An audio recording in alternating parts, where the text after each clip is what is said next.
ang bagoong kahit gaano man nyo takpan, anong mangyayari? Mangangamoy at mangangamoy pa rin. Ayan, so nakuha na natin ang mga necessary documentation at iba pa. So, i-share nyo ito nang malaman nila ang katotohanan ng mga pangyayari. Tinatanong kung sino nagpatakas, Emerald, hindi ba? Si Risa Ontiveros, kunwari, walang alam, napunta na pala sa kanya yung mga pinapalusot ng maan na manifesto na anak ni Lito Lapid. Nasa kanya pala, pinadala ng Bureau of Immigration. Deadma si girl! Kung bago ka lang dito sa NTPH, maaari bang makahingi ng isang like at subscribe? At huwag kalimutan pindutin ang notification bell para ma-notify kapag may ganito tayong upload. Salamat kabayan! Hello mga kababayan, magandang hapon po sa inyong lahat. Ito po ang inyong favorite na tagalista ng mga noisy, si Sas Rogando Sasot, wala ng iba. At alam nyo naman po ang mga pasabog since last night na hindi na mapipigilan ng mga taong nagkukubli ng katotohanan. Dahil ang sabi nga nila, ang bagoong kahit gaano man nyo takpan, anong mangyayari? Mangangamoy at mangangamoy pa rin. Ayan, so nakuha na natin ang mga necessary documentation at iba pa. So, i-share nyo ito nang malaman nila ang katotohanan ng mga pangyayari. Okay? Dahil ito ay kinukubli nila, niloloko nila ang taong bayan. Magkakasamwat silang mga walang moisture sa buhay. So, ngayon ay uunti-untiin na natin ang mga kagimbal-gimbal na revelasyon na nangyari mula pa kagabi. So, paki-share muna ito yung mga kakamping dyan. I'm so sorry to burst your bubble, but your bubble has no moisture. So, eto na ang ating gagawin, no? So, paki-share ito sa mga chat group ninyo, yung mga nanananghalian, mga nagluluto, ganyan, yung mga nasa motel, hugutin nyo muna yan. Makinig muna kayo sa revelasyon na dapat ninyong matunghayan dahil kayo po ay binubudol. Binubudol po kayo ng mga taong nagpapanggap na kunwari sila ay ang malinis. So, kaya kailangan paki-share nyo po ito nyo ngayon, itag nyo po ang mga kaibigan ninyo, ang mga kakamping na nagsusubaybay sa akin. I want your rebuttal. Your rebuttal that should start from A to Z. Okay? So, mga ka-moisture, paki-share po ito, yung mga team replay. Kayo na ang bahala later on, hindi ba? So, ano na mga friendship, binabati ko yung mga, hintayin lang po natin ang ating mga ka-moisture na I'm pretty sure yung mga nasa trabaho ay gusto muna magpunta ng toilet, di ba? Di ba? Yung mga OFWs dyan, na malaman ninyo ang katotohanan at kung ano ang ginagawa nila para pagtakpan ito. I-share ninyo, itag nyo si Risa Ontiveros, itag ninyo lahat ng mababanggit dito dahil ang mga ito ay mga wala sa wisyo. Ang nangyayari ay ganapang adik. Bakit siya ganapang addictus benedictus? Dahil ito ay nagkabuhol-buhol ang script. Okay, nagkabuhol-buhol ang script. At ito ay dapat ninyong ipalaganap dahil kayo ay pinaglololoko. Tayo po ngayon ay ilalabas po natin ang mga pagkatagpi-tagpi ng panahon. Hindi ba? Uunahin po muna natin ang pinag-ugatan ng mala-explosive na revelasyon na ito. Ang isang video na pinadala sa akin mula sa isang babaeng nagngangalang Yumi Santiago na nag-war shock, nakasama ang kanyang mood Raquel sa video na iyon. Ipapanood ko uli sa inyo ang video, okay? Ang babae dito, yung nakasalamin na ipapakita ko sa inyo ay si Yumi Santiago. I-search nyo na lang sa aking page, nandoon po siya. Yung mga nasa TikTok po at mga nasa YouTube, wag na kayong magpaalam sa akin na i-download nyo ang video ko. Wala pong copyright ang aking video. Ikalat ninyo, i-repost ninyo. Bahala na kayo kung anong gagawin ninyo. Basta dapat buong katotohanan lamang ang ininyong ilalagay. So, na-interview ko na dito yung babaeng nakasalamin na talagang siya ang nag-i-splook. Ipapapanood ko sa inyo uli. Okay? Yung pinag-ukad ng video na sa kasalukuyan ay super viral na. Super viral na siya dahil kagabi lang ito na post. Kagabi lang siya na post pero siya po ngayon 16 hours ago lang pero ngayon siya ay 260,000 views na. Ayan. So dahil siya ay 260,000 views na, bonggang-bongga, super bongga na siya. Okay. So, ipapanood ko uli yung nagva-viral na ngayong video. Ito ay si Yumi Santiago na kabarkada ni Maan Lapid na anak ni Lito Lapid. Okay. Alam nating lahat gusto natin na matapos itong korupsyon na to. Pero yung si Maan at Jerol, putang ina, pinatakas yung 600. Nasaan ang konsensya nyo, uy? Illegal ang pogo, pinatakas ni Maan. Sino nag-utos sa'yo, Maan? Kapalit na ng milyones. Basta ang mga tao, pinagbibigyan mo ng 20 mil. Hindi mo alam yung mga tao mo din ang nagdadaldal sa'yo. Guys, nasaan na yung mga mga nasa Senate hearing nahuli sa GMA, sa mainstream media ng mga Chinese? Wala na, di ba? Oh, wala na. Pinatakas na nila. Pinatakas na kasi nila, Maan. Oh. Umikot ang puwet niya nung may gumawa ng manifesto. Buti na lang tatay niya, senador. Oh, bakit? Oh, isa pa rin kinakangkang ang senador doon. Hindi kailangan malaman nila to eh. Nanggigigil kasi ako eh. Oh, ano, mga BI, totoo sinasabi namin, di ba? 600 plus kayong BI na nanonood sa amin ngayon. Alam nyo ang lahat ng istoryang to. Kaya Maan, malis ka na dyan sa Clark. O ako sa'yo, mag-resign ka na. Graceful exit. Bago pa lumala Mag-resign ka ito. na lang. Kasi hindi kami titigil talaga hanggang di ka naaalis dyan. Hanggat hindi ka naaalis sa pwesto mo. Ikaw, Jurel, malis ka na rin, mag-resign ka na. Baboy kayo pareho. Akala nyo civil service lang. No. Yung manifesto, 600 na nanggaling na pogo, na huli na Chinese, Taiwanese, lahat na. Uy, sinong Wala Leon na. Guerrero sinasabi mo? Alam mo, meron kasing samahan din ng Leon Guerrero.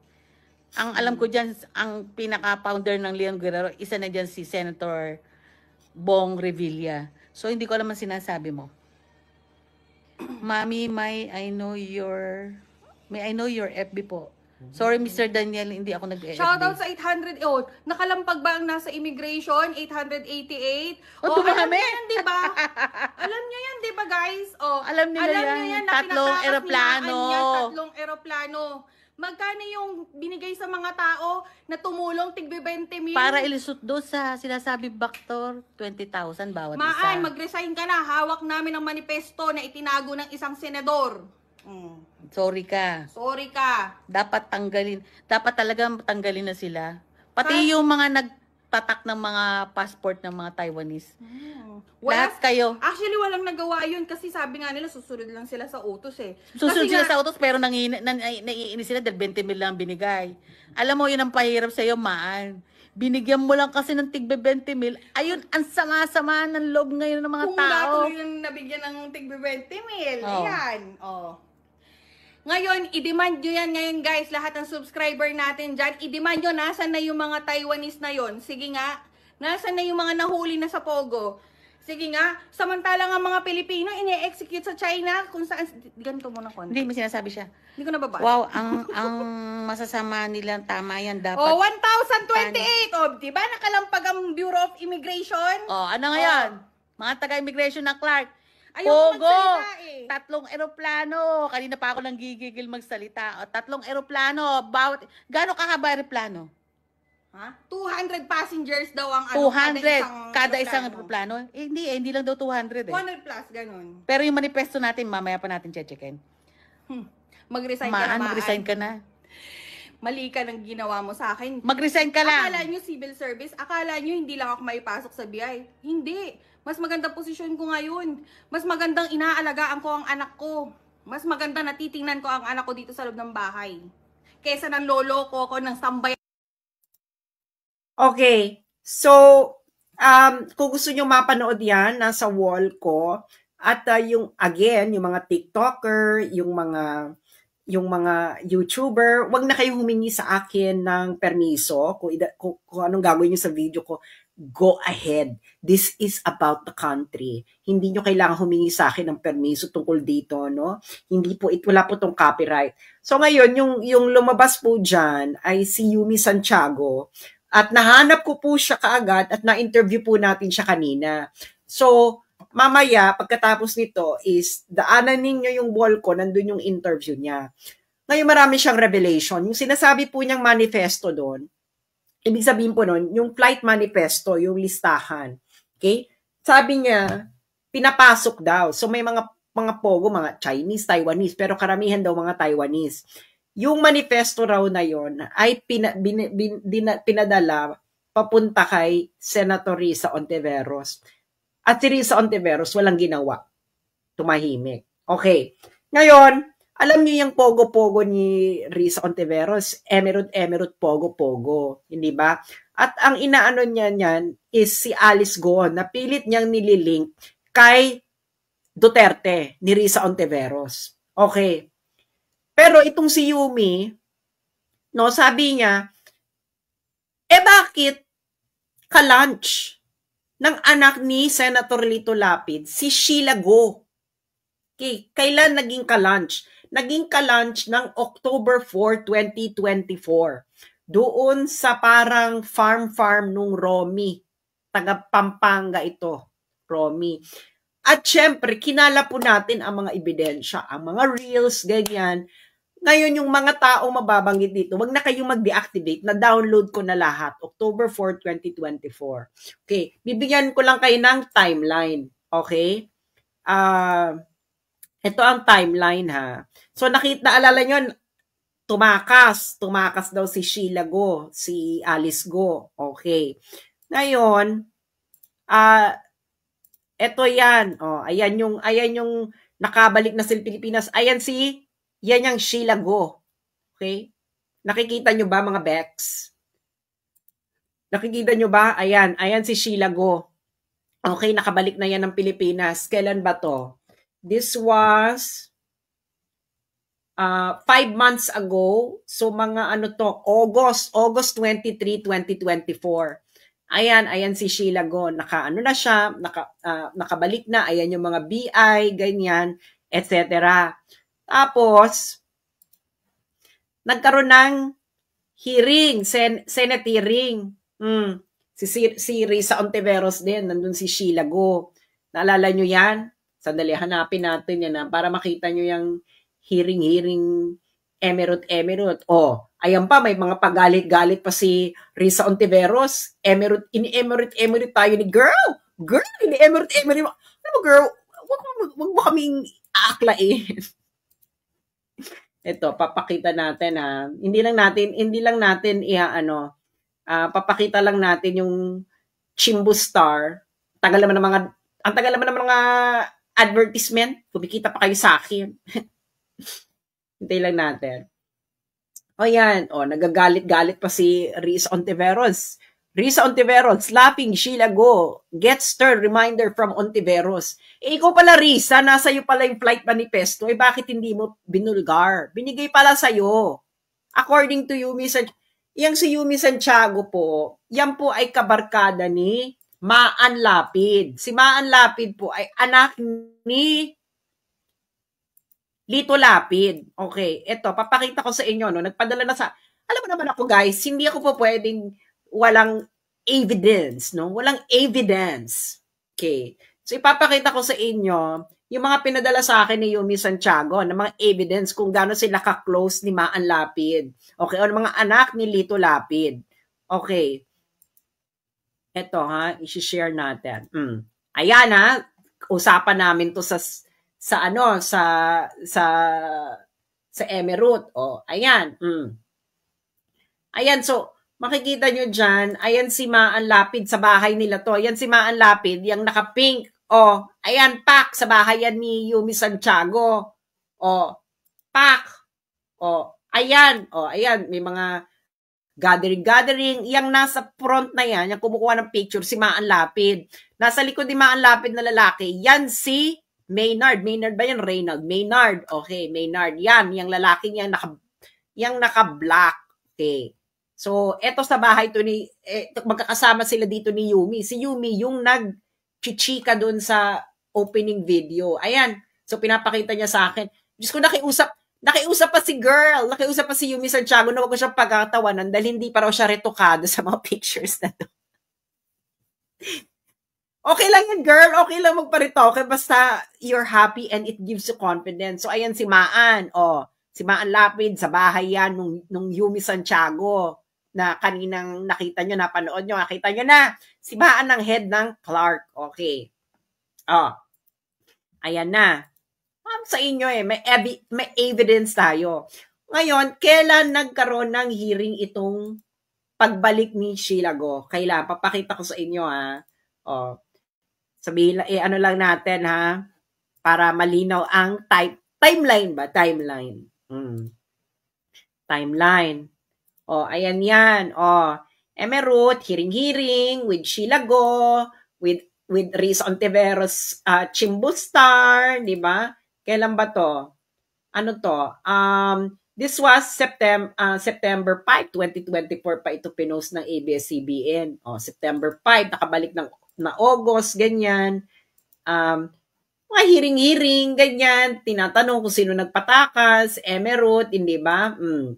Si Riza Ontiveros, kunwari, walang alam. Napunta na pala sa kanya yung mga pinapalusot ng Maan na manifesto na anak ni Lito Lapid. Nasa kanya pala.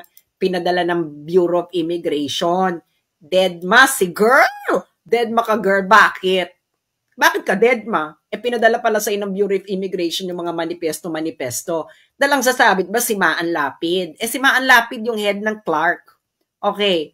Ngayon, kita nyo yung timeline. September, pahiring si Riza Ontiveros nung nakabalik na to si Sheila Go. Diba? Si Alice Go. Ngayon, itong si Yumi, may nabanggit kasi yan dyan sa kanyang eklabo.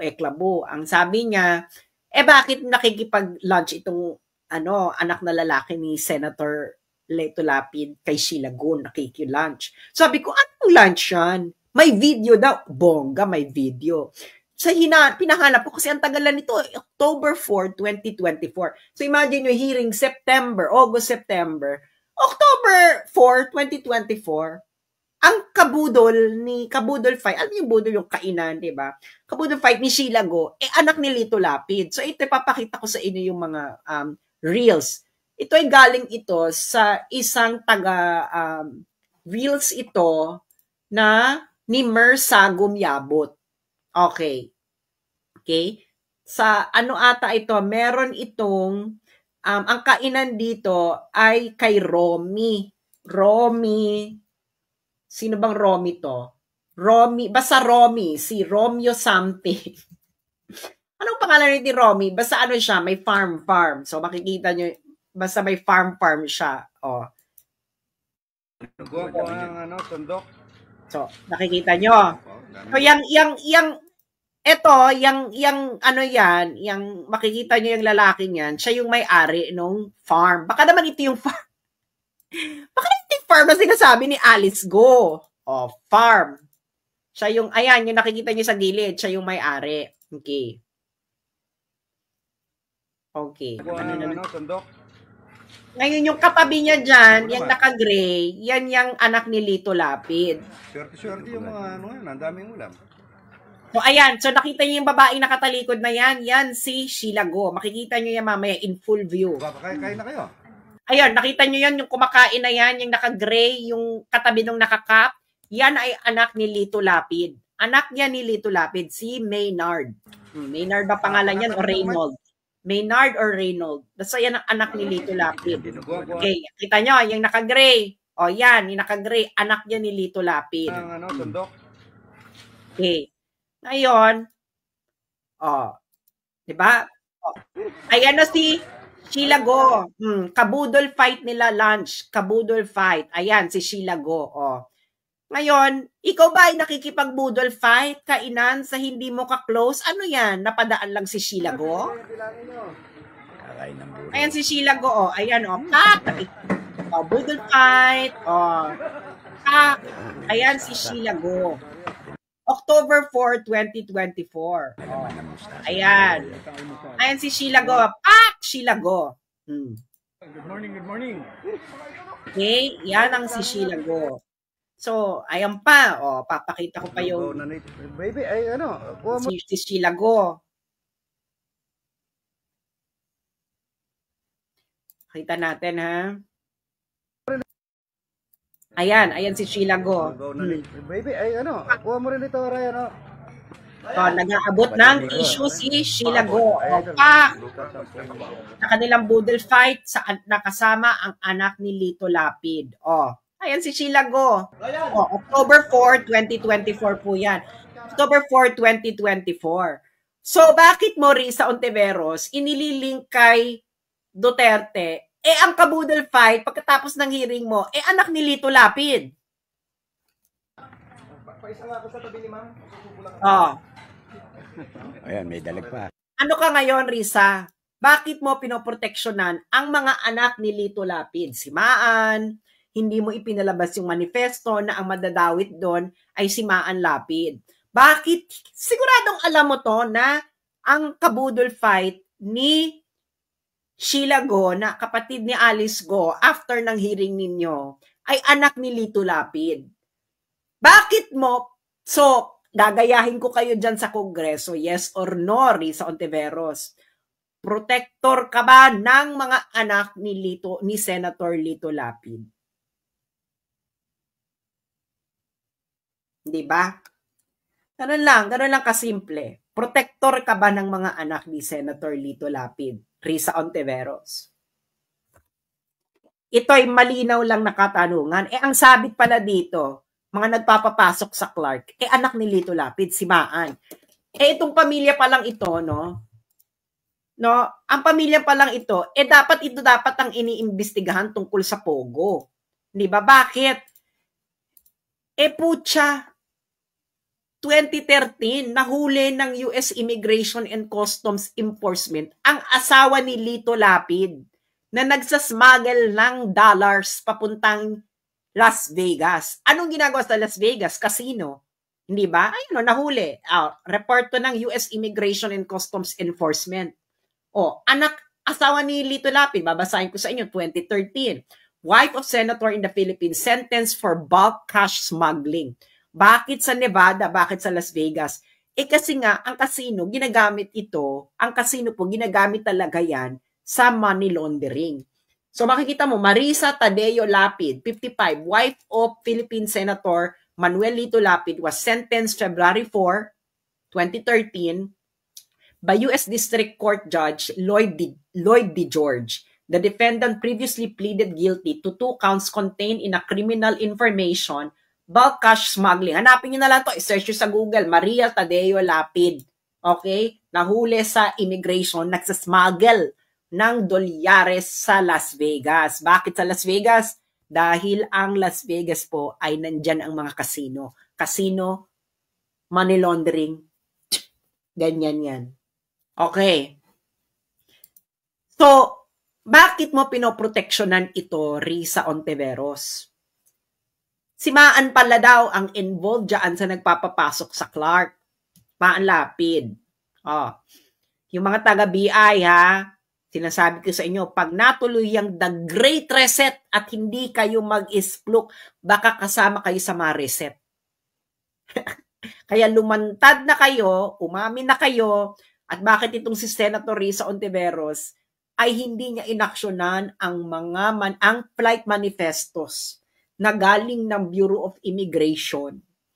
Bakit bilang stop nung napunta na sa'yo, ni-receive mo pala, Risa Ontiveros, sabi ng mga taga-BI, Bureau of Immigration.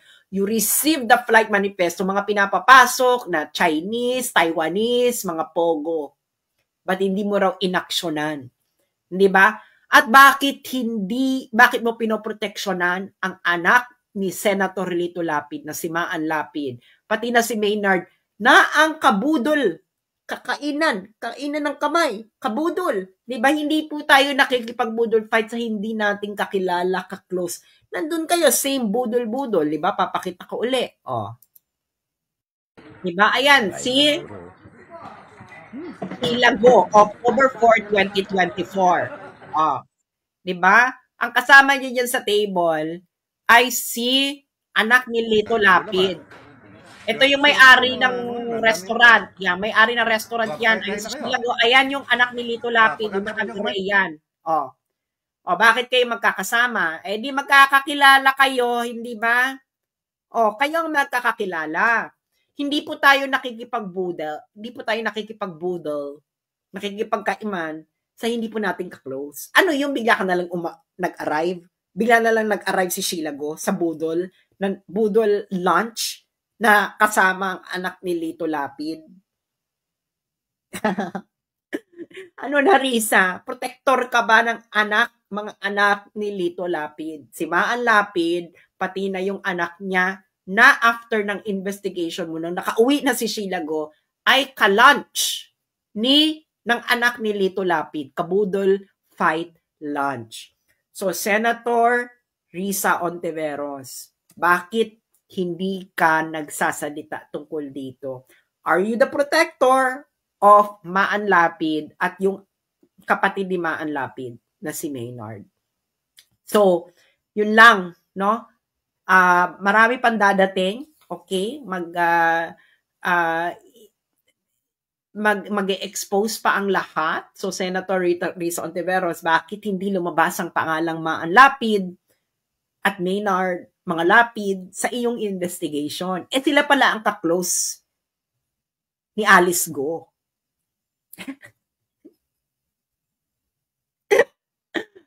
Ano na, girl? Ano na, girl? Ilabas mo na yan, girl. Dahil pag nagkaroon ng great reset, Risa, nako, girl. Ewan natin. So, di ba? Sino ngayon? Bakit hindi ngayon lumalabas ang pangalan ni Maan Lapid sa iyong investigation? Eh, siya pala nagpapalusot. O, saka itong Maynard na ka-close ng kapatid ni Alice Go. O, bakit hindi lumalabas yung mga Lapid sa iyong investigation, Risa Ontiveros? Sa investigation nyo dyan sa Senado. Pinoproteksyonan ninyo. O, bakit? Ano yan? Ano po ito? Akala ninyo ang bagoong pag tinakpan ninyo ay hindi lalabas ang singhot. Lalabas ito. So, again, uulitin ko, si Maan Lapid ang nagpapapasok sa Clark. Etong si Maynard, yung kapatid ni Maan, kabudol fight. Si Sheila Go, kapatid ni Alice Go, after nitong hearing. Bakit? Diba? Tanong lang, bakit? Bakit kayo nagbubudol fight kung hindi kayo ka-close? Diba? O, yun ang katanungan ng bayan. Diba? Protector ka ba ng mga anak ni Lito Lapid? Risa Ontiveros. Hanggang dun lang po muna tayo. Maraming salamat sa inyong lahat. At kung gusto ninyo pong i-download ito, ilagay sa YouTube, kayo na pong bahala. Wala po akong time dyan. Ilagay sa TikTok, etc. Basta ito ang dapat malaman ng bayan. Ang tanong natin kay Risa Ontiveros, protector ka ba ng mga anak ni Senator Lito Lapid? Yun lang.